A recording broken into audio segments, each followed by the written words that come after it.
베드로후서 3장 8절 보겠습니다. 8절부터 13절까지 받들어 읽겠습니다. 사랑하는 자들아, 주께는 하루가 1000년 같고 1000년이 하루 같은 이 한 가지를 잊지 말라. 주의 약속은 어떤 사람들이 더디다고 생각하는 것 같이 더딘 것이 아니라 오직 우리에 대하여 오래 참으시어 아무도 멸망하지 않고 다 회개에 이르게 하려 하심이라. 그러나 주의 날이 밤에 도둑같이 오리니 그날에는 하늘들이 굉장한 소리를 내며 사라지고 우주의 구성 요소들이 맹렬한 불로 녹아내리며 땅과 그 안에 있는 이 일들이 타버릴 것이라. 그때 이 모든 것이 녹아버리리니 너희가 모든 거룩한 행실과 경건에 있어 어떤 사람들이 되어야겠느냐. 하나님의 날에 오기를 고대하고 열망하라. 그때는 하늘들이 불에 타서 녹아버리고 우주의 구성 요소들도 맹렬한 불에 녹아내릴 것이나 우리는 그의 약속대로 의가 거하는 새 하늘들과 새 땅을 기다리도다.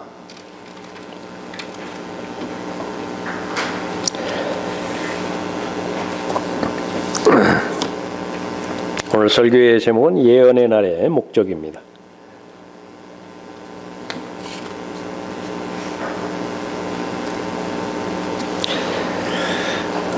그리스도인이 되고 나서 두 가지 가장 현실적인 문제는 죄와의 싸움이고 또 하나는 환난이 닥쳤을 때에 승리하는 길입니다. 그러니까 담대하라, 기운을 내라. 예수님께서도 말씀하셨죠. 환난을 통해서 하나님의 나라에 들어갈 것이라고 또 말씀하셨죠. 그 두 가지의 싸움입니다. 마지막 날들에 베드로후서 2장에서 계속 언급되었던 것처럼 거짓 선지자들과 거짓 교사들로 넘쳐나죠. 진리는 왜곡되고 하나님에 대한 사랑은 왜곡될 대로 왜곡되어서 자기 사랑과 돈 사랑, 쾌락 사랑으로 넘쳐나고 있습니다. 누구나가 다 진리를 말하고 또 진리를 가르치고 설교하지만은 경건의 모양은 있지만 경건의 능력은 찾아볼 수 없죠. 예수님께서 그러한 날들을 바라보시면서 인자가 올 때 세상에서 믿음을 보겠느냐 말씀하신 바로 그때입니다. 안팎으로 어려움이 계속해서 닥치고 있죠. 안으로는 죄와의 싸움입니다. 육신의 죄들의 몸 가운데 갇혀있는 그런 그 상태에서 나이가 먹어가면 먹어갈수록 이 죄성은 더 강하게 다가오죠. 더 괴팍해지는 거예요. 그것이 바로 옛사람의 본성이기 때문에 그렇죠. 더욱더 성령 충만을 간구해야 되고 더욱더 더 큰 은혜를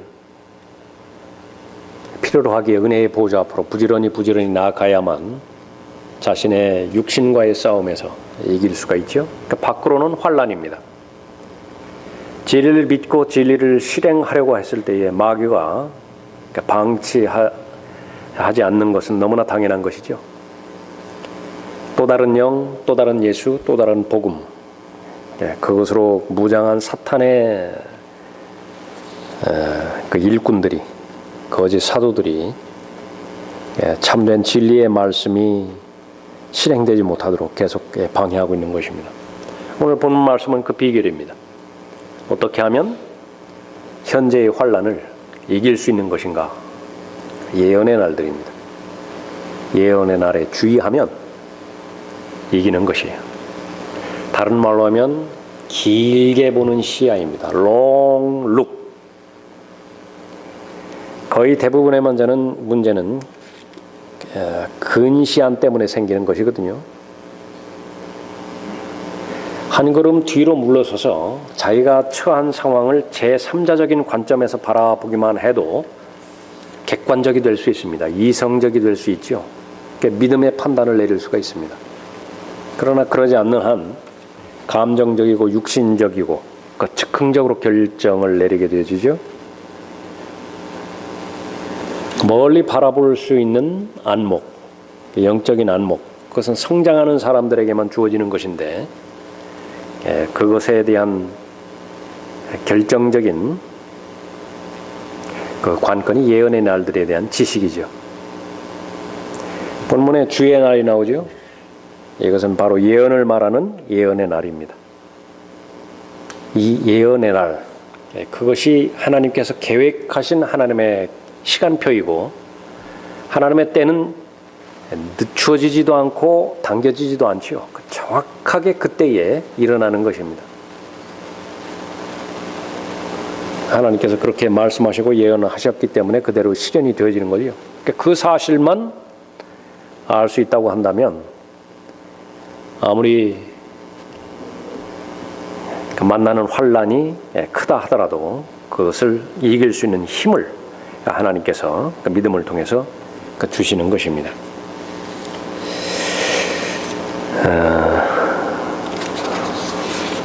현재의 환란을 이기는 길, 하나님의 예언의 날들을 잊지 않는 것이지요. 예언의 날들의 목적, 첫 번째는 모든 사람을 구원에 이르게 하는 것입니다. 8절 보십시오. 사랑하는 자들아, 주께는 하루가 1000년 같고 1000년이 하루 같은 이 한 가지를 잊지 말라. 누구에게 그렇게 보는 것입니까? 주변에 온통 예수 그리스도의 재림에 대해서 조롱하는 자들로 가득 찼어요. 주께서 오신다는 약속이 어디 있느냐? 하늘과 땅, 그 창조된 이대로 그대로 있지 않느냐? 그 사람들의 귀에 주의를 기울이는 한 낙담될 수밖에 없습니다. 낙심될 수밖에 없죠. 그러나 잊지 말라. 무엇이냐? 하나님의 관점에서 바라보는 세계관, 하나님의 관점에서 바라보는 역사관, 그것에 주의하라. 모든 물질, 사람들은 이 물질관에서 자기가 주인으로 생각합니다. 그것이 물질관이에요. 그럼 염려와 근심이 떠나지 않습니다. 내 것이니까 내가 책임져야 되죠. 내가 관리를 해야 돼요. 내가 보존을 해야 되고. 그러나 하나님께서는 청지기로 말씀하셨지 않습니까? 맡아서 관리하는 사람이에요. 주인이 쓰시고자 할 때 그냥 내드리면 돼요. 역사관 마찬가지입니다. 하나님께서는 어떻게 역사를 주관해 가시는 것이냐? 사람과는 다릅니다. 하늘과 땅 차이에 하루와 1000년 그것을 비교를 말씀을 하신 것이죠. 예언의 날들의 목적, 모든 사람을 구원에 이르게 하는 것이라. 9절에 주의 약속은 어떤 사람들이 더디다고 생각하는 것 같이 더딘 것이 아니라 오직 우리에 대하여 오래 참으시어 아무도 멸망하지 않고 다 회개에 이르게 하려 하심이라. 그가 온다는 약속이 어디 있느냐? 조상들이 잠든 이래로 만물은 창조의 시작부터 그대로 있다. 하나님께서 즉각적으로 하나님을 조롱하고 우롱하는 자들에 대해서 심판을 내릴 수 있죠. 그냥 오시면 돼요. 그런데 왜 안 오시는 것입니까? 하나님께서는 모든 사람이 구원을 받기를 원하시는 것이죠. 한 사람이라도 멸망에 처하는 것은 하나님께서 원하시는 것이 아닌 것입니다. 어떤 사람이 복음을 거부하고 하나님의 심판을 받아서 지옥에 갔다. 그것은 하나님의 뜻에 반하는 것이 절대로 하나님께서 기뻐하시는 일 아닙니다. 하나님의 뜻을 역행해서 가는 것이죠. 지옥은 사람을 보내기 위해서 만든 장소가 결코 아니죠. 그런데 왜 사람이 지옥에 가는 것인가? 마귀를 따르는 타락한 천사들이 가야 되는 그 지옥에 거듭나지 못한 영이, 구원받지 못한 혼이 마귀와 더불어서 그렇게 가게 되지는 것은 한 사람의 범죄 때문에 그런 것이죠. 죄가 세상에 들어오게 되었지 않습니까? 그런데 그 죄를 지었기 때문에 지옥에 가는 것이 아니라 그 지옥으로부터 구원해 줄 수 있는 길이 마련되었음에도 불구하고 그것을 거부한 죄 때문에 그렇죠. 그게 믿지 않은 죄입니다. 그래서 죄를 행한 죄 때문에 지옥에 가는 것이 아니라 마땅히 해야 되는 것이 있는데 그것을 하지 않았어요. 부작위라고 그러죠. 부작위. 믿어야 되는데 믿지 않은 것입니다. 그것이 바로 죄인을 지옥으로 가게 만드는 것입니다. 하나님께서는 죄인이 그 죄의 지옥으로부터 나올 수 있도록 하기 위해서 하실 수 있는 모든 것을 다 하셨어요. 스스로 죽으셨잖아요. 할 수 있는 모든 것들을 다 죽으셨습니다. 결정은 이제 본인에게 있습니다. 개인에게. 마음으로 믿으면 돼요. 입으로 고백하면 됩니다. 그것을 안 하는 것입니다. 그것을 안 했을 때에 한 번 더 기다려주시고 2번 더 기다려주시고 몇 번까지 기다려주실 것이냐 그것은 몰라요. 그러나 분명한 사실은 그 끝이 온다는 사실이죠. 오래 참으신다라고 하는 말씀입니다. 주의 약속은 어떤 사람들이 더디다고 생각하는 것 같이 더딘 것이 아니라 오직 우리에 대하여 오래 참으시어 아무도 멸망하지 않고 다 회개에 이르게 하려 하심이라. 예언의 날들에 주의하는 사람, 예언의 날들을 잊지 않고 기억하는 사람, 이 하나님의 마음과 생각을 똑같이 공유한 사람이죠. 긴 안목을 가지고 있는 사람입니다. 앞으로 어떠한 예언이 성취될 것인가? 그 부분에 대해서 동의하는 것은 물론이고 믿음을 가지고 있는 사람이죠. 그 사람의 특징은 내가 그것을 믿는 사람이냐 믿지 않는 사람인가? 본인이 확인할 수 있는 체크리스트 가운데 하나는 혼에 대한 관심이죠. 하나님께서는 온 세상을 다 합한 것보다도 한 사람의 혼에 그 중요성을 더 두고 있어요. 그러니까 나도 그런 것인가? 그러니까 처음에는 그 마음을 갖기가 쉽지가 않죠. 초신자 때는. 그러나 은혜 아래서 계속해서 자라가고 있고 하나님의 말씀 안에서 계속 자라가고 있으면 우리 속사람이 더 성장하는 거 아니겠습니까? 거듭난 영이 점점 자라는 것이죠. 그랬을 때에 바로 예수 그리스도의 마음과 생각을 소유하게 되는 것인데 예수님께서는 그 목적 하나로 내려오신 것이에요. 잃어버린 자를 찾아 구원하러 내려오신 것이죠. 그래서 긴 안목을 가진 사람, 다시 말하면 예언의 날을 잊지 않는 사람, 그것은 예언의 날의 목적을 가지고 있는 사람인데 혼의 관심을 갖는 사람입니다. 어떤 사람을 봤을 때 지금까지 평가 기준이 있을 것이라고요. 나한테 유리한 사람이냐 불리한 사람이냐 그 기준으로 볼 수 있겠죠. 나한테 도움이 될 사람이냐 아니면 그저 그럴 사람이냐 그러니까 여러 가지 있을 것입니다. 그러니까 그것이 처음에 가졌던 사람을 보는 기준이었다고 한다면 이제는 확고해지는 것이에요. 저 사람은 하늘에서 영혼을 보낼 사람이냐 지옥에서 영혼을 보낼 사람이냐. 예수 그리스도께서 바로 그 사람을 위해서 보배로운 피를 흘려주셨는데 하나님의 관점에서 그 사실들을 볼 때에 바로 혼에 대한 모든 사람들을 혼의 관점에서 보는 것이죠. 그래서 다 심판을 준비하게 하는 것입니다. 구원받지 못한 혼이라고 한다면 큰 백보자의 심판을 준비하게 만드는 것이고 구원받은 그리스도인이라고 한다면 그리스도의 심판석을 잘 준비하게 만드는 것이죠. 예언의 날들의 목적, 환난을 이기게 하는 데 있습니다. 환난으로부터 자유로운 사람은 아무도 없죠. 그 환난을 이기는 것은 외부로부터 오게 되어 있습니다. 그것은 믿음을 통해서만 오게 되어지는 것인데 예언의 날들에 대한 지식입니다. 예언의 날들에 대한 믿음이지요. 예언의 날들을 준비하는 준비지요. 두 번째로 예언의 날들의 목적, 죄를 없애는 것입니다. 10절 보십시오. 그러나 주의 날이 밤에 도둑같이 오리니 그날에는 하늘들이 굉장한 소리를 내며 사라지고 우주의 구성 요소들이 맹렬한 불로 녹아내리며 땅과 그 안에 있는 일들이 타버릴 것이라.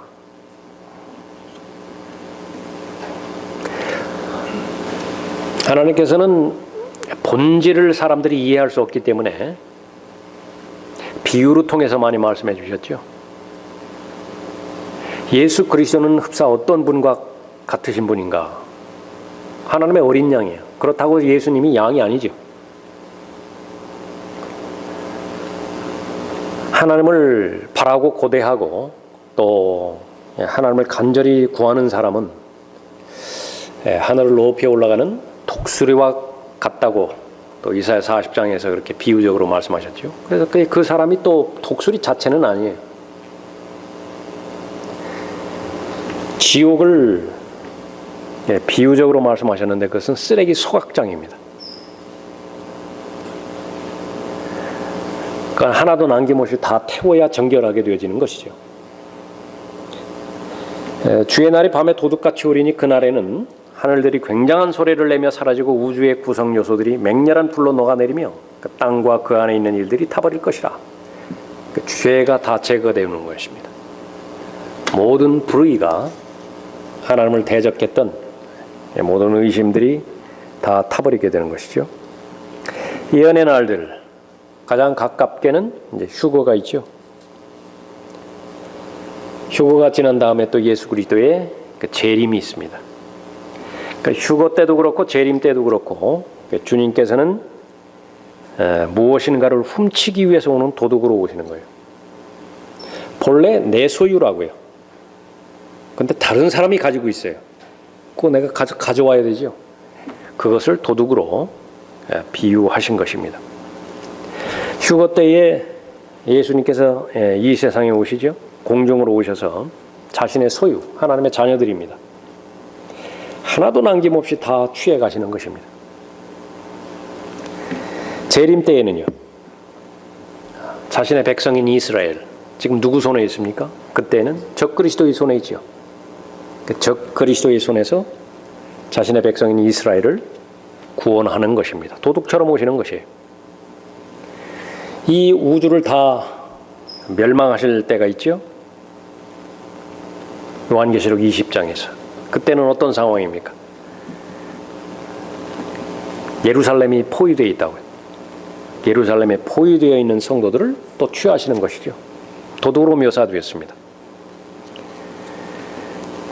그 다음에는 예수님께서 오시면 이제 천년 왕국이 실현이 되어지죠.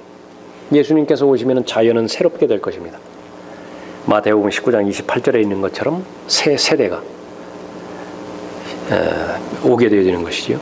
그러니까 이 지구가 새로운 세대를 맞게 되는 것입니다.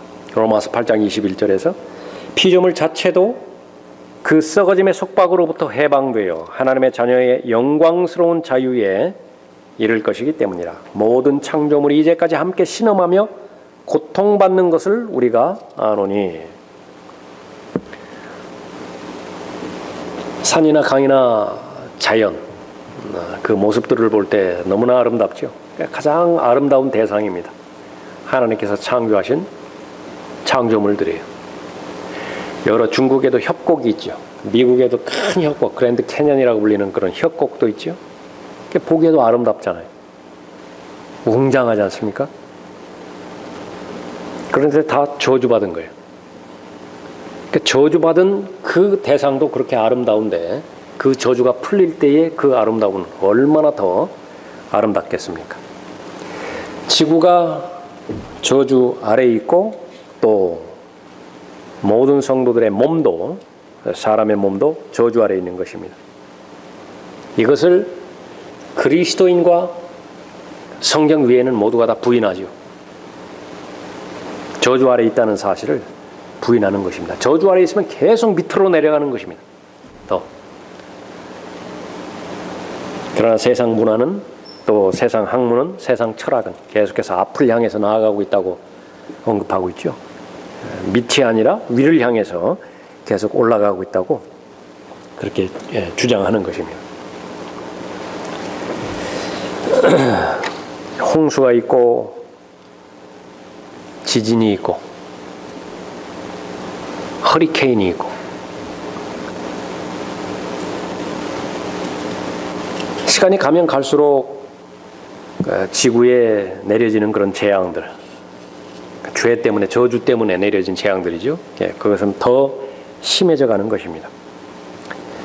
산불이 한 번 나면은 이제 끄지 못할 그런 그 상황 가운데서 무엇인가 지구에 이상이 있다라고 하는 것은 본능적으로 알게 되는 것이죠. 그러나 천년왕국이 오면 이제 어떻게 됩니까? 그 모든 부분들이 다 회복이 되어지는 것입니다. 동물계에도 변화가 생기는 것이죠. 표범이 새끼 염소와 함께 눕고요. 송아지가 또 어린 사자와 함께 지내는 것입니다. 암소와 곰이 함께 먹고 그들의 새끼들이 함께 뒹구는 것이죠. 그 젖된 아이가 독사의 굴에 손을 넣는 것입니다. 곧 있으면 이제 이 주인인 그러니까 예수 그리스도께서 나타나시죠. 그러니까 모든 저주가 다 풀리는 것입니다. 천년왕국이 끝난 다음에 이제 새 하늘과 새 땅이 창조가 되어지죠. 영원으로 들어가는 것입니다. 그러니까 여기까지 보았을 때에 바로 예언의 날들입니다. 누구에게 보여주신 것인가? 그 성경을 존중하고 성경을 사랑하는 사람들에게. 그러면 그 사실들을 알고 있는 사람은 마음에 어떤 그 변화가 있는 것인가? 마지막 끝을 고려하는 사람이에요. 마지막 끝을 고려하는 것이라. 왜 폭행을 가하고 싶은데 안 하는 것입니까? 그 끝을 고려하기 때문에 그래요. 내가 탈선하고자 하는 마음이 강하게 밀려오는데 왜 그것을 억제하는 것이에요? 그 끝을 알기 때문에 그렇습니다. 그 끝을 아는 사람은 자신을 절제하는 것입니다. 자신을 통제하는 것이에요. 마찬가지로 휴거와 재림과 천년왕국과 또 새하늘과 새 땅 그 부분을 알고 있는 사람, 미래의 어느 날 이 온 우주가 불타버린다라고 하는 사실을 아는 사람, 그 사람은 하나 인식하는 것이 있습니다. 모두가 다 도구다. 목적을 두지 않습니다. 다 불타버릴 것이기 때문에 그렇죠. 가장 좋은 집, 가장 높은 건물, 그것이 어떤 건물인지는 모르지만 다 불타버리는 것입니다. 시간이 많이 지났습니다만은 월드 트레이드 센터, 미국의 그 무역센터 빌딩, 그거 다 무너져 버렸죠. 그러니까 누가 생각이나 했겠어요? 그 건물이 무너질 것에 대해서. 하나의 상징으로 보여주는 것입니다. 아무리 좋은 자동차가 있다 하더라도 그거 불타버릴 것이고요. 아무리 든든한 가장 안전한 은행에 계좌를 튼 그 구자라 하더라도 그거 다 불타버린다. 보이는 것은 다 사라져버릴 것이라고 하는 사실을 아는 것입니다. 이게 무엇 때문에 그렇습니까? 죄 때문에 그래요. 죄와 관련된 모든 것들은 다 불타버리는 것입니다. 현재의 환란을 이기는 것, 성도의 가장 큰 과제이지요. 두 영역에서 우리는 영적 전쟁을 치르고 있습니다. 하나는 죄에 대해서 승리해야 되고요. 환란에 대해서는 역시 마찬가지로 승리할 수 있어야 됩니다. 예언의 날들, 그 목적은 바로 죄로부터 자유로운 삶을 살게 해주고 환란에 부딪혔을 때, 환란을 만났을 때 그 환란을 극복할 수 있는 힘을 주시는 것입니다. 마지막 세 번째로 예언의 날들의 목적은 무엇입니까? 환란을 이기는 길인데 가장 가치 있는 삶을 살게 해줘요. 11절 보십시오. 그때 이 모든 것이 녹아버리리니 너희가 모든 거룩한 행실과 경건에 있어 어떠한 사람들이 되어야겠느냐? 하나님의 날이 오기를 고대하고 열망하라. 그때는 하늘들이 불에 타서 녹아버리고 우주의 구성 요소들도 맹렬한 불에 녹아내릴 것이나 우리는 그의 약속대로 의가 거하는 새 하늘과 새 땅을 기다려도다. 예언의 날을 잊지 않고 기억하는 성도들에게 주시는 특권이 있어요. 본문은 세 가지로 그것이 언급되어지죠. 성경 공부를 잘했더니, 하나님의 말씀을 존중하고 하나님의 말씀을 사랑했더니 하나님께서 보상해 주시는 것입니다. 그 특권이 무엇이냐? 마음의 변화를 주시는 것입니다. 삶의 목표를 바꿔주시는 것이에요. 그러니까 이거보다 더 큰 복이 어디 있습니까? 사람의 삶의 본질은 마음에 달려있는 것인데 그 마음이 변화가 됐어요. 어떤 변화입니까? 그 전까지는 안전한 삶이었어요. 그러나 거룩한 삶으로 목표를 바꿔주셨죠.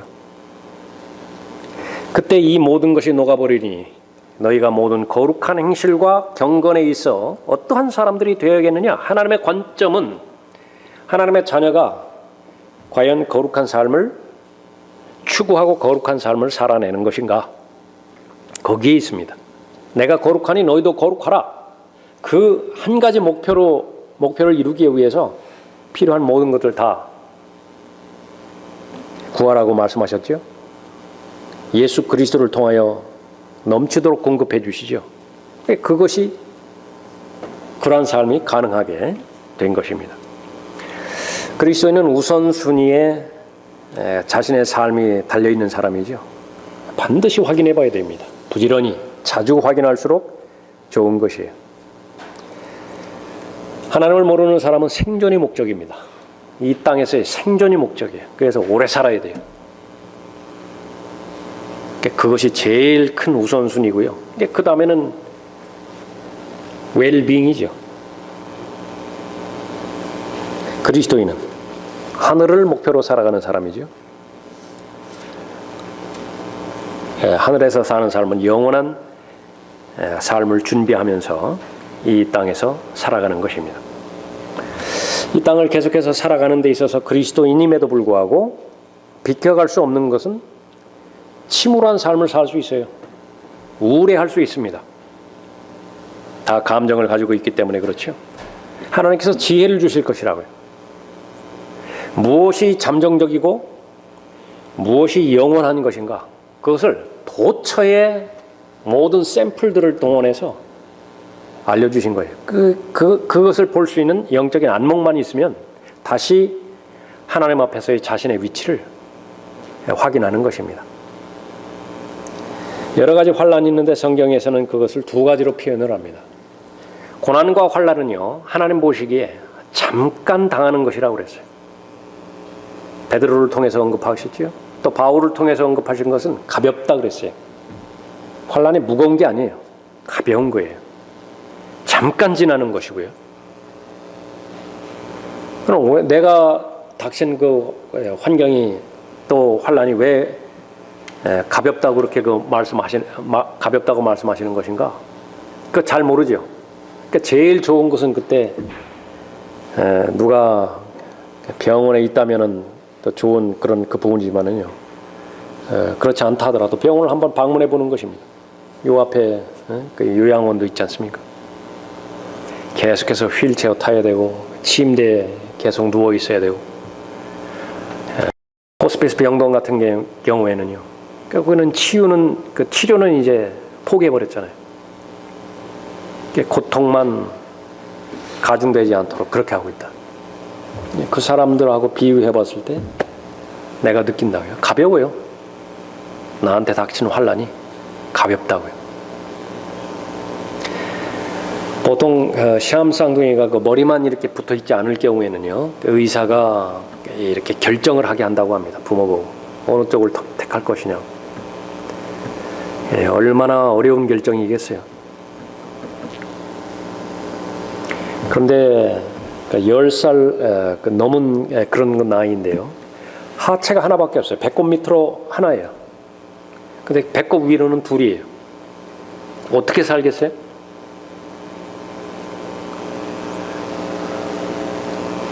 움직이는 것 봤더니요.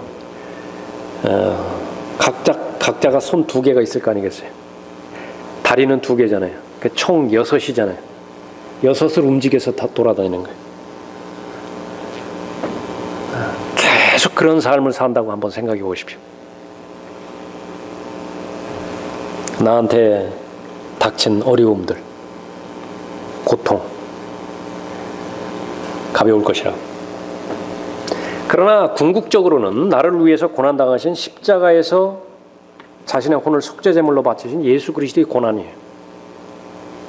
그분을 바라봤을 때 내가 처한 환경, 내가 처한 고난과 환난, 그것은 가볍다고요. 세상 사람들이 아니라 거듭난 그리스도인에게는 그 환난이 어떤 환난이건 간에 하나님께서 이길 수 있는 힘을 위로부터 주시기 때문에 그렇죠. 자신의 입장에서 생각할 때 내게 닥친 그 고난, 그것이 오래 가는 그런 고난도 있지 않습니까? 수년 동안 지속되는 고난도 있다고요. 10년 넘어가는 고난도 있어요. 그런데 하나님께서는 그러한 고난마저도, 환난마저도 잠시 겪는 고난이라고 말씀하십니다. 잠깐이라고 그렇게 말씀하셨죠. 믿음이 필요합니다. 아닌 게 아니라 뒤를 돌아다 봤더니요, 그 당시에는 끝나지 않을 것 같은 암울한 그런 여건이었는데 터널이었죠. 동굴이 아니었어요. 결국은 끝이 있다고요. 나와서 보니까 하나님 말씀이 옳았던 것이 그냥 잠깐이었어요. 왜 그렇습니까? 감당하지 못할 그런 기간은요, 절대로 허락하지 않으시기 때문에 그렇죠. 그 부분을 궁극적으로 이길 수 있게 해주시는 것은 소망입니다. 예언의 날들이죠. 예언의 날들의 목적, 가장 가치 있는 삶을 살게 해주는 것입니다. 거룩한 삶을 목표로 허락해 주는 것이죠. 여러분 잘못이 없는데 누군가가 여러분을 비난을 해요? 심지어 더 나아가서 저주를 해요? 그냥 놔두세요. 비평하게, 저주하게 그냥 내버려 두세요. 그 순간순간을 여러분들이 잘 감당하고 또 견딜 때마다 여러분은 하늘에 있는 그 보물을 쌓는 것입니다. 하늘의 구조에 계속해서 그 액수가 쌓여져 가는 것이에요. 그리스도의 심판석에서 여러분의 보상이 계속해서 늘어가는 것입니다. 영원과 관련되어 있는 일인가? 그러니까 여러분이 의식해야 되는 것은 그거라고요. 지금 내가 하고 있는 일들이, 내가 추구하는 일들이 영원과 관련된 일들인 것인가? 그 부분에 대해서만 의심하지 않는다고 한다면 주변에서 일어나는 모든 일들은 다 영원과 관련이 있는 것입니다. 그것이 그리스도인이 형성되어진 가치관이에요. 그러지 않으면 동물처럼 똑같이 사는 것이에요. 일생을 살아가면서 사람들이 돼지 몇 마리 먹었겠어요? 소를 몇 마리 먹었겠습니까? 최소한 한 마리는 먹을 것 같아. 아무리 덜 적어 먹어도. 짐승들 역시 마찬가지잖아요. 사자가 그 초식동물들 그렇게 잡아먹지 않습니까? 있는 힘껏 가족을 부양하죠. 여러 군데 또 돈들도 그렇게 그 지불하죠. 나름대로 관심 있는 일들 하죠. 그 이익도 보고 손해도 보고 그러다가 결국은 죽어요. 그 조금만 높은 위치에서 봤을 때요, 도대체 사자의 일생이나 사람의 일생이나 뭐가 다르죠? 다른 게 없어요. 깨닫는 것이 없다고 한다면 그냥 모두가 다 죽어가는 짐승들, 결국은 다 멸망하잖아요. 짐승들은. 그 사람들이 그 짐승들과 다를 바가 하나도 없는 것입니다. 그러니까 유일한 것은 가치관이에요. 가치관. 나는 어떠한 가치관을 가지고 어떠한 물질관, 어떠한 역사관, 또 어떠한 세계관을 가지고서 살아가는 것인가. 그 전까지는 내 우상이 에고였잖아요. 자아실현이 목표였잖아요. 그런데 이제는 갈라디아서 2장 20절에 기록된 것처럼 예수 그리스도를 중심으로 해서 그분께서 나를 통해서 이루시고자 하는 삶을 내가 발견했죠. 제일 먼저 내 몸을 하나님 앞에 드리고 내가 거룩하니 너희도 거룩하라라고 하는 하나님의 말씀을 실현시키기 위해서 살아가는 것입니다. 예언의 날들의 목적입니다. 가장 가치 있는 삶을 살게 해주는 것이죠. 성도들에게 주어지는 특권입니다. 그 특권 가운데 두 번째는 산 소망이 더 견고해져요. 소망이 없는 삶은 죽음이죠. 사람이 자살할 때는 절망에 극에 달할 때 내일을 사는 것보다 오늘 마무리에 짓는 것이 더 유익이라고 결정을 하는 것 아니겠어요? 그런데 그런 소망이 없다고 한다면 살아갈 의미가 없겠죠. 세상이 주는 소망도 그런 것인데 영원히 변치 않는, 영원히 지속되어지는 소망, 하나님께서 주시는 약속의 말씀으로 주시는 소망이 있죠. 그 소망이 더 견고해지는 것입니다. 견고해지지 못할 때, 그것이 믿어질 때는 살아갈 힘을 얻고 또 도전을 받지만요, 잠시 있다 방전돼 버리죠. 또 닥친 현실에 몰입하고 그 문제 해결을 위해서 기진맥진해 있을 때 그 소망을 또 잊어버리게 된다고요.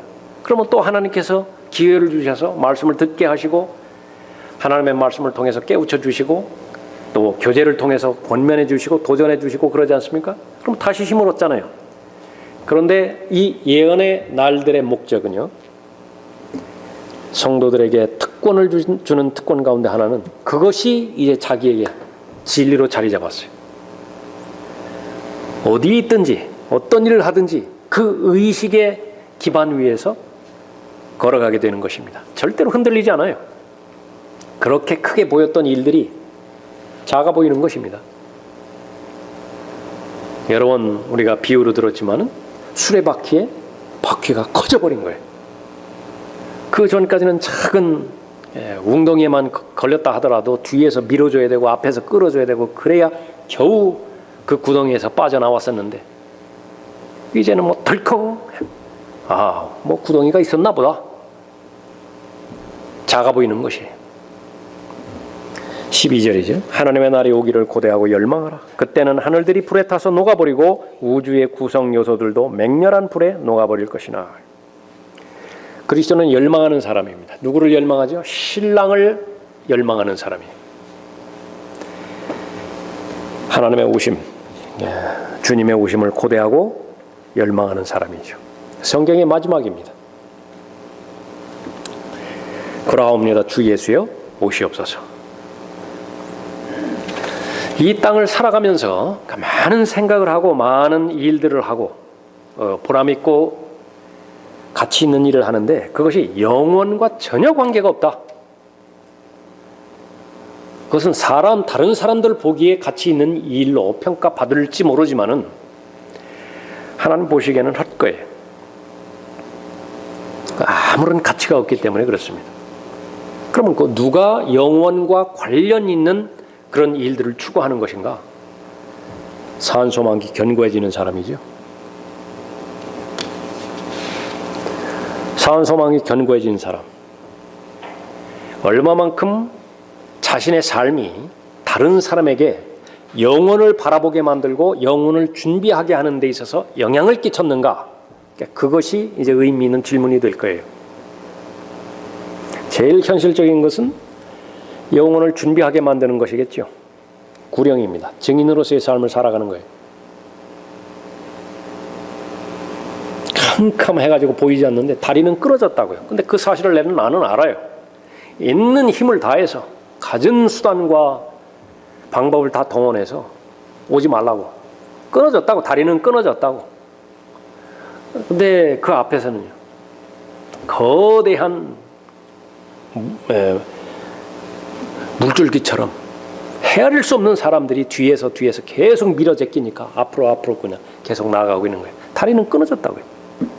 누가 영혼을 대비하게 할 것인가? 내가 살아있는 동안에 최소한 몇 명에게 영혼과 관련되어 있는 영향력을 줄 수 있는 것인가? 현실적으로 한번 생각해 보는 것입니다. 구체적으로. 내가 하루에 전도지 한 장을 한 사람에게 어떤 사람에게 주었다. 그 사람이 그거 읽어보겠죠. 1년이면 300명 이상의 사람들에게 영향을 주는 것입니다. 하루에 3장을 준다. 전도지를. 그럼 1년이면 약 1000명이 넘는 사람에게 영향을 줄 수 있습니다. 거리 설교자라고 한다면 한 번 거리 설교했을 때 5명에서 10명 정도의 사람, 좁게 말했을 때 그 영향을 주는 거예요. 분명하게 죄에 대해서, 심판에 대해서, 지옥의 형벌에 대해서, 또 구주 예수 그리스도에 대해서 들을 거 아니에요. 그것은 듣고 간다고요. 그것이 바로 산소망이 더 견고해지는 과정이겠죠. 누가 그러면 그 산소망이 더 견고해질 것인가? 그 예언의 날들을 더욱더 주의하고 더욱더 진지하게 공부하는 그런 그 사람이겠죠. 꼭 그렇게 직접적으로 구령하지 못하는 그런 경우도 있겠죠. 매일마다 그렇게 하지 못하는 경우도 있겠죠. 그러나 예언의 날들에 주의하는 사람이라고 한다면요, 자신의 삶에 어떤 영역이라 하더라도 주변의 사람들에게 다 영향을 끼치지요. 교회만 한다 하더라도 각자가 다 다르지 않습니까?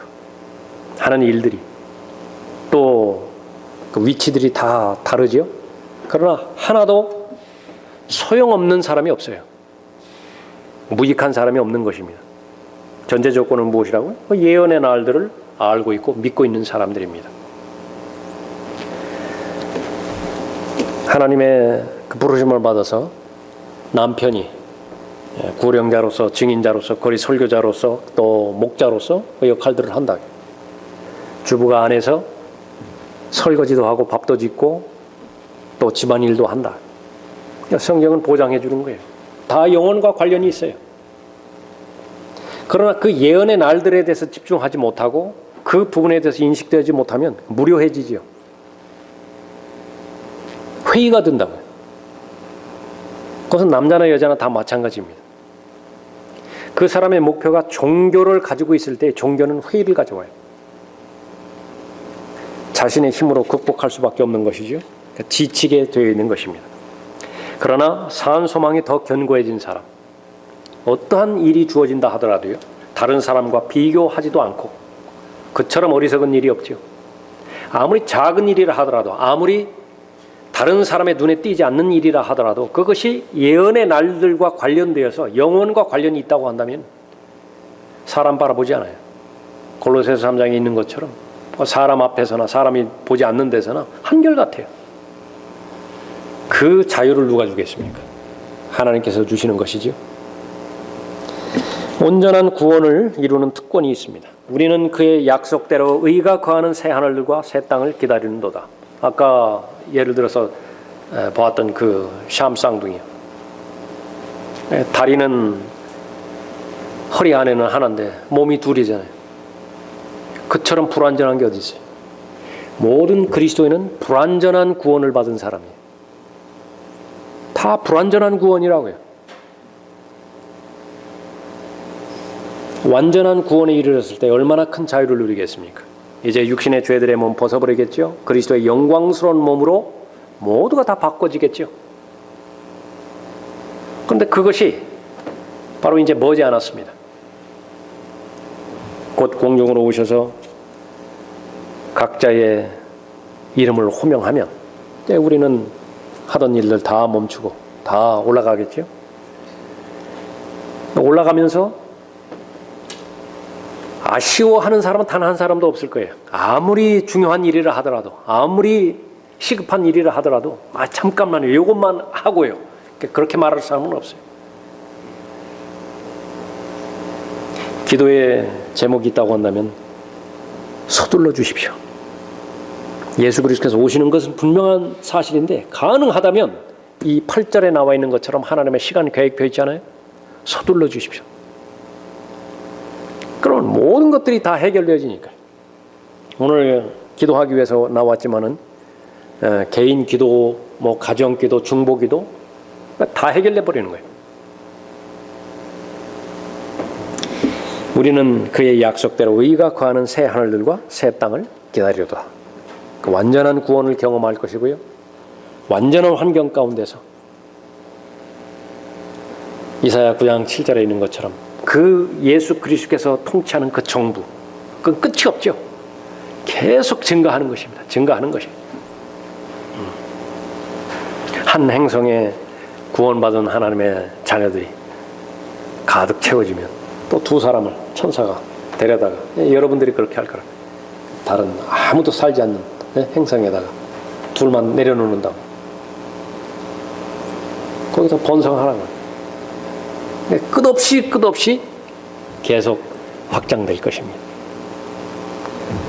우리는 그의 약속대로 의가 거하는 새 하늘들과 새 땅을 기다려도다.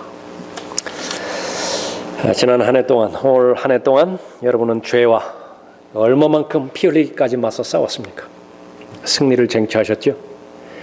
하나님의 은혜의 능력이죠. 하나님 앞에 감사드리는 시간 우리가 갖기로 하고요. 환난, 진리를 믿음에 있어서 진리를 실행하는 데 있어서 얼마나 많이 방해가 되었습니까? 얼마나 많이 여러분의 믿음이 요구되어야 되는 때가 많았었습니까? 그때에 궁극적으로 승리하게 해주는 것은 말씀의 능력이었죠. 특별히 오늘 본문 말씀에서 앞으로 어떠한 일들이 일어날지 미리 아는 사람이에요. 예언의 영을 소유한 사람입니다. long look, 멀리 바라볼 수 있는 시야를 가지고 있는 사람이에요. 독수리의 눈이 제일 멀리 볼 수 있나요? 영적으로 멀리 바라봤다. 어디까지 바라봤습니까? 새 하늘들과 새 땅까지 바라보았다. 그 가운데서 믿음을 실추시키기 위해서, 믿음으로 진행시키지 못하게 하기 위해서 마귀가 갖은 형태를 통해서 수단을 동원해서 환난과 역경과 고난과 박해를 가한다 할지라도요, 하나님의 말씀은 이미 결정되어 있죠. 그것은 거듭난 그리스도인이라고 한다면 예외가 없어요. 모든 형제가 보편적으로 겪게 되어 있습니다. 환난과 고난은. 그러나 잠깐이에요. 또 하나는 가볍다고요. 누가 그렇게 될 수 있습니까? 예언의 날들에 주의하고 또 예언의 날, 예언의 말씀을, 예언의 날을 잊지 않는다고 한다면 하나님의 약속의 사람이 되겠죠. 하루 천년, 천년 하루. 내 관점에서 벗어나서 하나님의 관점에서 볼 수 있는 안목이 있다고 한다면 들림받아 올라갈 그때까지 여러분에게 맡겨주신 하나님의 사명들, 하나님의 은혜의 능력으로 잘 감당할 수 있을 것입니다.